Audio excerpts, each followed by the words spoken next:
Sud Radio, la vie en mieux, Catherine Bully. Bonjour à tous, merci d'être avec nous sur Sud Radio, la vie en mieux. Nous sommes ravis de vous retrouver comme chaque dimanche. Et aujourd'hui, nous allons vous parler d'un sujet qui concerne toutes les femmes. Je parle de la ménopause. La ménopause fait son cinéma, vous allez voir, est une opération de proximité auprès de toutes les femmes concernées et elles sont 14 millions en France. Alors si la ménopause vous guette, ou peut-être vous concerne déjà, si vous avez du mal à en parler, vous vous sentez seul, vous avez la sensation de perdre le contrôle de votre féminité, restez avec nous. Laurence Sora, psychologue et nutritionniste, sera là pour vous donner plein d'informations et vous parler de cette formidable opération. Nous parlerons aussi du devenir de nos stations de ski, où la neige au fil des années tend à disparaître. Que vont devenir ces communes qui vivent de l'industrie du ski?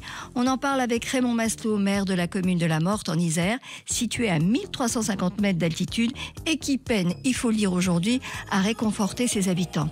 Et enfin, nous parlerons d'une pratique ancestrale qui apporte beaucoup de bien-être. Je parle des bains d'eau froide. Ariane Golden, notre rédactrice beauté, vous dévoilera tous les secrets. À tout de suite.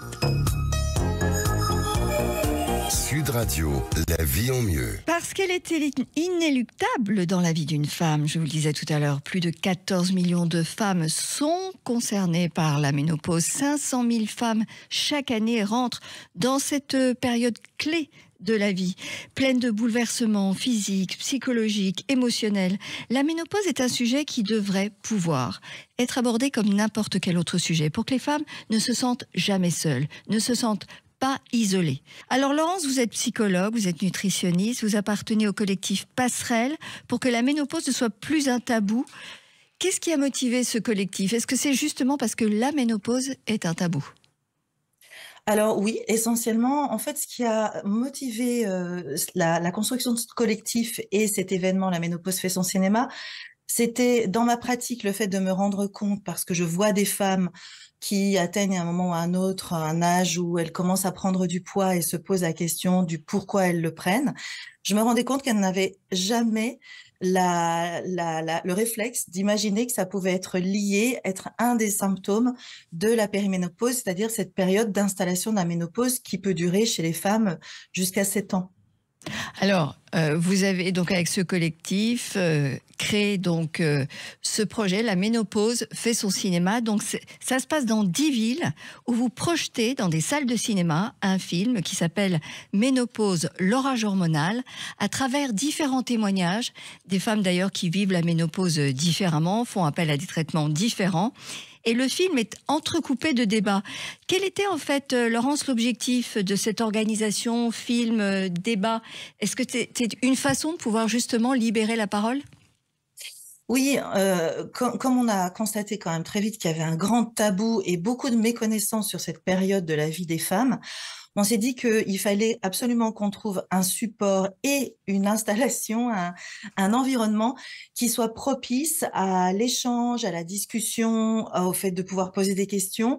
Et l'intimité de la salle de cinéma, les gros fauteuils confortables, l'impression cette ambiance toujours un petit peu tamisée, nous a semblé être vraiment propice à la fois à recevoir de l'information via un vrai film, un film documentaire, mais un film, et qu'il est vrai, on a entrecoupé, on a fait 3 parties, et chacune de ces parties est entrecoupée d'un plateau dans laquelle on accueille un gynécologue local et un grand témoin, un témoin engagé sur cette question-là.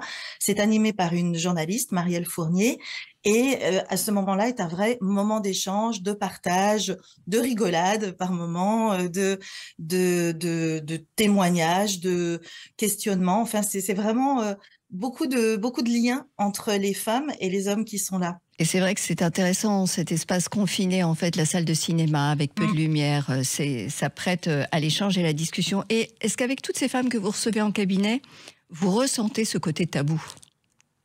Alors, à la fois tabou, mais presque on est au-delà du tabou. On est dans la méconnaissance, dans le néant total. C'est-à-dire que ces femmes, elles ont des symptômes qu'elles ne rattachent pas les uns aux autres.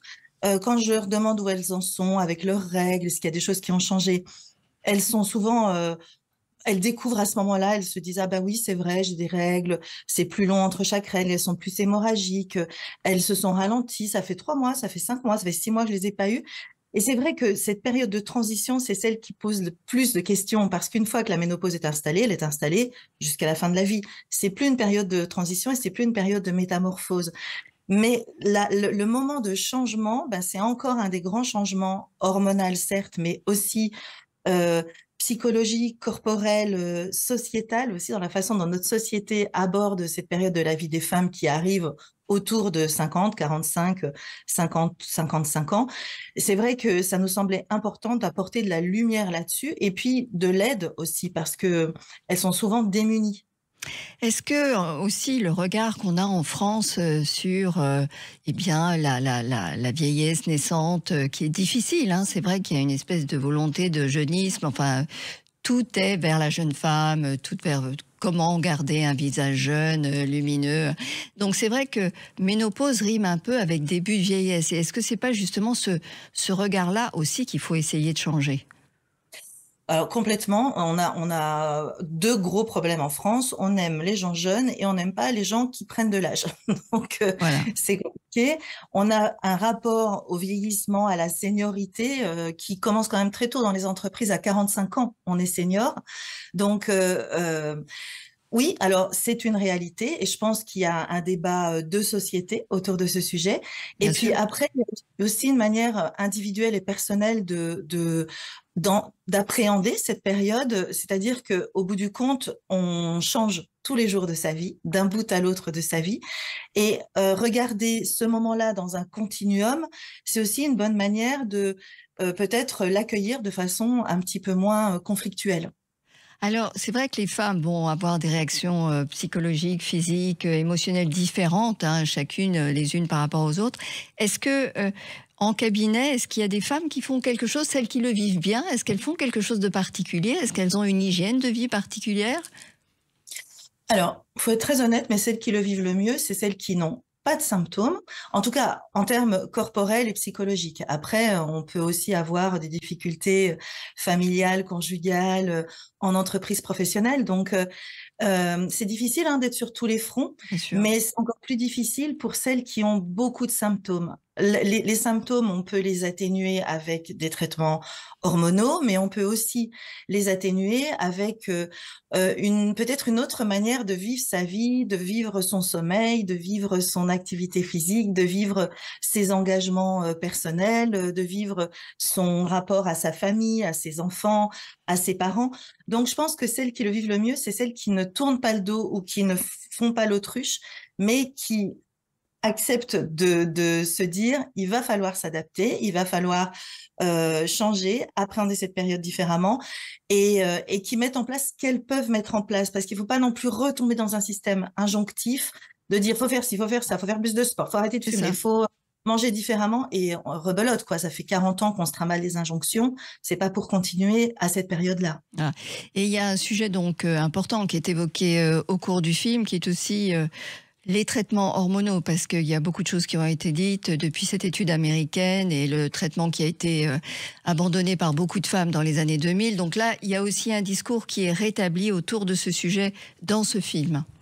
Exactement. Dans ce film et ensuite avec la gynécologue en salle, qui sont des gynécologues locales, mais qui nous sont présentés, proposés, je ne sais pas comment il faut dire, en tout cas cooptés par des sociétés savantes qui sont nos soutiens sur cet événement. Ces sociétés savantes, ce sont des sociétés de gynécologie médicale et de gynécologie obstétrique. Et l'idée, c'est vraiment de ramener un discours pondéré, nuancé, d'apporter les dernières connaissances en date. Et elles ont évidemment évolué entre il y a 20 ans, le problème de l'étude américaine Bien sûr. qui a donné beaucoup d'arrêts. C'est abordé dans le film, mais c'est abordé dans les débats. Et vraiment, l'idée, c'est que chacune reparte avec des clés de compréhension, arrête d'être dans des croyances dont elles ne savent même pas pourquoi elles pensent comme ça, mais parce que juste c'est ce qu'on a dit, répété au fil des années. Et qu'elles puissent faire leur choix. Et qu'elles puissent faire leur choix aussi éclairé, en discuter avec un médecin, poser les bonnes questions, de manière à savoir ce qu'elles peuvent et ne peuvent pas faire et ce qu'elles veulent et ne veulent pas faire. En tout cas, merci Laurence Sora. Vous avez écrit La Révolution Ménopause aux éditions Solar. C'est un sujet qui vous concerne et vous touche tout particulièrement. Je rappelle à toutes nos auditrices qu'elles peuvent retrouver toutes les informations concernant les projections de ce film sur laménopausefait-son-cinéma.com. D'ailleurs, Oui. il doit y avoir une affiche qui vous montre les dates. Vous serez d'ailleurs à Bourges le 20 novembre, à Brest le 5 décembre, et puis il y a beaucoup de dates sur 2025. Oui, sur 2025 à partir du 4 février. Exactement. Merci infiniment, Laurence. Merci Merci d'être à vous. venue nous voir. Merci. Vous êtes sur Sud Radio, La Vie en Mieux. Continuez avant de retrouver Ariane Goldet pour parler des bienfaits des bains froids aux vertus multiples. Eh bien, on fait un petit tour en montagne. Vous allez voir, on va parler du réchauffement climatique. C'est tout de suite dans La Vie au Mieux. Sud Radio, La Vie en Mieux, Catherine Bully.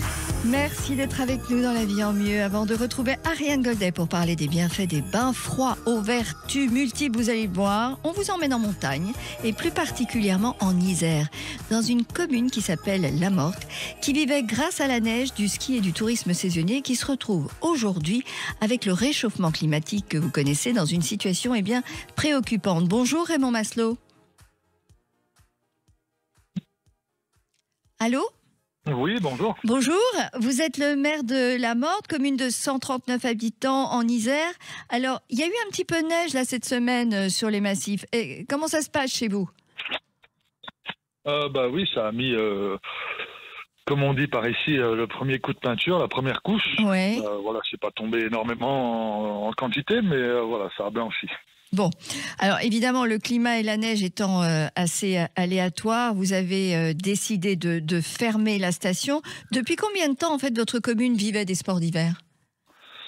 Alors, on a décidé, c'est plutôt la communauté de communes qui a décidé, au vu du coût financier que ça engendrait, de fermer la station, mais ce sera du coup pas pour cette année, ce sera pour l'année prochaine, si tant est qu'on ne trouve pas de solution. Ah, ok. Et donc, ça fait combien de temps que vous viviez des sports d'hiver, en fait ? Alors, la station ici est la plus vieille du Dauphiné, puisque l'année dernière, on a fêté les 85 ans de l'exploitation du domaine skiable. 85 ans. 86 ans cette année, ouais. Waouh. Et j'imagine que le réchauffement climatique, vous le voyez venir depuis quelque temps, non ? Alors oui, on le voit venir depuis quelque temps, mais c'est vrai que tout le monde de la montagne s'est mobilisé derrière nous et pour la non-fermeture de ce domaine cet hiver. Et pour cause, on a quand même des pistes qui sont exposées plein nord, au départ à 1400 mètres d'altitude jusqu'à 2002. Et il y a beaucoup d'autres stations qui sont plus basses, moins bien exposées, moins enneigées, etc. Donc c'est vrai qu'on voit avec le réchauffement climatique la diminution des volumes, des quantités de neige qui tombent tous les hivers. Oui. Mais on a encore... selon les professionnels du secteur, de belles années, voire de belles décennies avant de fermer définitivement. Bon, bah, ça c'est une bonne nouvelle. Ça génère, en termes de trafic, ça génère combien de personnes quand la station fonctionne normalement ? Alors, c'est difficile à dire. Mais au niveau des lits, on va dire qu'on passe de 135 habitants à près de 3000 au plus fort de la saison pendant les vacances de février, quand tous les appartements, les résidences et autres centres sont pleins. Ouais. Et puis après, sur la journée, on peut avoir jusqu'à près de 5000 personnes sur les remontées mécaniques. Oui, donc ce qui est beaucoup. Il y a toute la clientèle journalière qui monte de Grenoble, voilà, enfin. D'accord. Donc aujourd'hui, le ski, en fait, fait vivre combien de personnes ? 200. 200 personnes. On parle de 200 emplois directs et indirects, au sens où sur la station même, on va parler plutôt de 120 à 150 emplois, aux 150 au pic de la saison en février. Et puis après, il y a tous les emplois induits, c'est-à-dire les retombées sur les supermarchés, les retombées sur les pressings, sur les entreprises qui font de l'entretien de remontées mécaniques, enfin voilà, toutes ces entreprises qui travaillent pas que avec la station de l'Alpe du Grand Serre, mais avec plusieurs stations. Voilà, donc du coup, l'estimation des emplois induits directement ou indirectement est à 200 emplois. Oui, parce qu'en montagne, en plus, il y a souvent des gens qui ont une double activité, une activité l'hiver, donc en montagne, et une autre activité sur les autres périodes de l'année. C'est ça, on a des personnes autant au niveau des remontées mécaniques que dans certains restaurants ou même au niveau du service du damage ou des moniteurs qui sont plus réactifs, qui sont agriculteurs. En fait, leur exploitation agricole n'est pas forcément viable s'ils n'ont plus la partie hivernale pour travailler et équilibrer financièrement leur exploitation. Donc, ils ont vraiment besoin de se travailler. Dans ce cas-là, est-ce qu'il y a des possibilités de reconversion? Est-ce que ce sont des sujets qui ont déjà été abordés? Alors moi je suis maire depuis 2014, c'est des sujets sur lesquels on travaille depuis 2014, à savoir sur la diversification, sur l'exploitation sur l'été, que ce soit pour le vélo, que ce soit pour la randonnée, que ce soit pour tout un tas d'activités qu'on pourrait imaginer sur 4 saisons, mais en tout cas au moins sur 2 saisons. D'accord. Aujourd'hui, l'été, qu'est-ce que vous proposez? Des via ferrata, de la randonnée, du VTT de descente, essentiellement dans les grandes lignes. Après, voilà, bien évidemment, il y a de l'escalade, il y a de la randonnée, il y a de la baignade, on est en train d'essayer de mettre en place avec différents prestataires des dévalcartes et autre chose, trucs comme ça. Mais voilà, dans l'idée, c'est vraiment de se réinventer tout de suite pour fermer dans 10 ans ou je ne sais pas quand. Bien sûr. Le plus tard possible, en tout cas. Est-ce que, en tout cas, l'État ou la région se sont rapprochés de vous, Raymond Maslow? Alors, la région et le département, oui. L'État aussi, via le commissariat de Massy, la préfecture, et un certain nombre de personnes dans les ministères et puis les parlementaires qui nous suivent de très près, en tout cas parce que notre avenir inquiète au sens où ça enverrait un message au niveau du monde de la montagne pour toutes les petites et moyennes stations, très négatif si on devait fermer demain. Puisque, mais bien sûr. L'Alpe du Grand Serre aujourd'hui est plutôt classée comme une station de moyenne montagne, mais on va dire qu'on est une grande station de moyenne montagne. Ou une petite station de grande montagne, mais voilà, on se situe quand même à la limite des grandes stations, au niveau du kilomètre de piste, de l'altitude, de l'exposition et des infrastructures. Oui. Donc c'est pourquoi ce serait inquiétant pour les petites stations que de voir un domaine comme celui-ci fermé, quoi. Oui, ça enverrait un message très négatif. Mais alors justement, on est en pleine COP29, vous êtes aux premières loges, comme vous le dites si bien. Est-ce que vous avez l'impression qu'on se bat assez contre ce réchauffement climatique ? On pourrait en parler pendant des heures. Alors non, je pense qu'à un certain niveau, on ne se bat pas suffisamment. Nous, effectivement, au niveau des stations de ski, on peut se dire qu'il y a un fort impact sur l'environnement. On peut avoir ces impacts modérés. Comme nous, on va dire, on est aujourd'hui, quand on nous demande mais pourquoi vous mettez pas des tours de refroidissement pour faire de la neige même s'il fait 20 degrés, bon, à un moment il faut savoir où on met la limite, où on met le curseur. Bien sûr. Si Dame Nature décide que cet hiver il n'y aura pas de neige, et ben voilà, au contraire il faut se réinventer et puis faire autre chose cet hiver-là, même si on sait que ça restera pas comme ça tous les hivers. Il y a des hivers où il n'y a pas de neige à Noël, il y en a où il y a beaucoup de neige, ça reste encore cyclique. À une échelle plus haute, oui, je pense qu'on pourrait se battre un peu plus contre le réchauffement. Mais en tout cas, j'espère vraiment que vous allez trouver des solutions pour rendre votre commune la morte plus vivante que jamais, si je peux me permettre. Non, je vous remercie. Merci Raymond Maslow. Bonne journée, à très bientôt. Merci. Restez avec nous dans La Vie en Mieux avec Ariane Goldet. Nous allons vous parler des bains d'eau froide qui peuvent améliorer votre bien-être et même agir sur votre santé. Bon alors Ariane, cette pratique ancestrale, les bains d'eau froide, moi j'y arrive pas, je le dis carrément, c'est tout simple. Hein.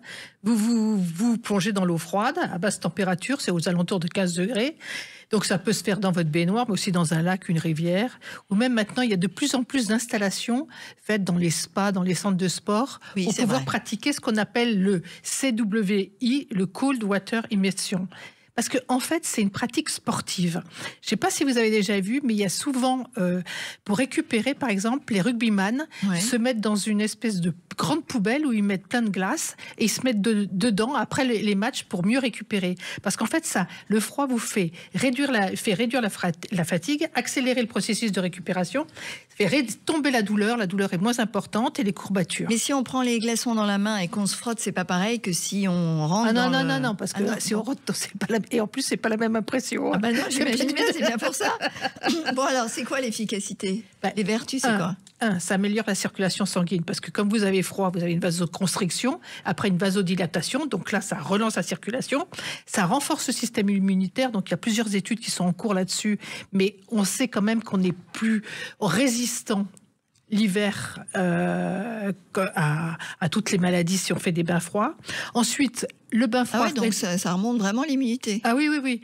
Ensuite, ça réduit le stress et l'anxiété. Et ensuite, ça vous aide à récupérer musculairement si vous faites du sport. Et puis en plus, chose très importante, ça améliore la qualité du sommeil. Parce que vous savez qu'on dit toujours que pour bien dormir, il faut que la chambre ne soit pas trop chauffée. Oui. Parce que des gens qui mettent des oreillers, d'ailleurs, froids. Ben voilà. Mettre leur oreiller dans le frigidaire. Non mais c'est blague. Oui. Et ils dorment dessus. Et donc, on dort mieux quand il fait frais. Donc, c'est pour la même raison que le bain de glace qui fait baisser la température du corps et c'est bénéfique pour mieux dormir. Bon, et alors on fait ça quoi? Une fois par semaine, tous les jours? Alors, déjà, généralement, c'est aux alentours de 15 degrés si vous supportez. Ça dure 5 à 15 minutes, mais si vous n'êtes pas habitué, vous commencez 1 minute. Surtout, il faut y aller doucement. 1 à 2 fois par semaine, plutôt 1 fois par semaine, ça suffit. Vous y allez progressivement pour vous adapter. Et puis, il y a certaines personnes qui le font tous les jours, mais ça, c'est vraiment quand on est habitué. Alors, vous vous immergez dans le bain de glace. C'est plus facile à dire qu'à faire, parce que c'est pas évident. On commence à être un peu engourdi, et puis, petit à petit, ça devient plus facile. Mais, il faut faire attention. Il faut vraiment ne pas ressentir. Si vous n'aimez pas ça, si vous n'aimez pas le froid, c'est pas la peine de commencer. Si vous avez des maladies cardiovasculaires, c'est pas recommandé. Si vous avez une maladie qu'on appelle le syndrome de Raynaud, vous connaissez? Non. Quand il fait froid, vous avez le bout des doigts qui devient bleu et qui devient sensible. Donc ça, non plus, vous ne faites pas ça. À la maison, vous pouvez le faire à la maison, vous prenez un bain d'eau froide et vous vous y habituez petit à petit. Bon, merci Ariane pour tous ces renseignements. La prochaine fois, vous allez me faire la cryothérapie. Moins 170 degrés, c'est pas mal ça non plus? Je l'ai fait. Ah bon? Eh ben alors, on va faire ça. Et je suis toujours là. Bon, c'est parfait. Merci à tous. La vie en mieux vous donne rendez-vous la semaine prochaine sur Sud Radio. La vie en mieux à midi. Si vous avez des questions, un témoignage, vous n'hésitez pas. Catherine Mully, la vie en mieux, @sudradio.fr. Bon dimanche à tous.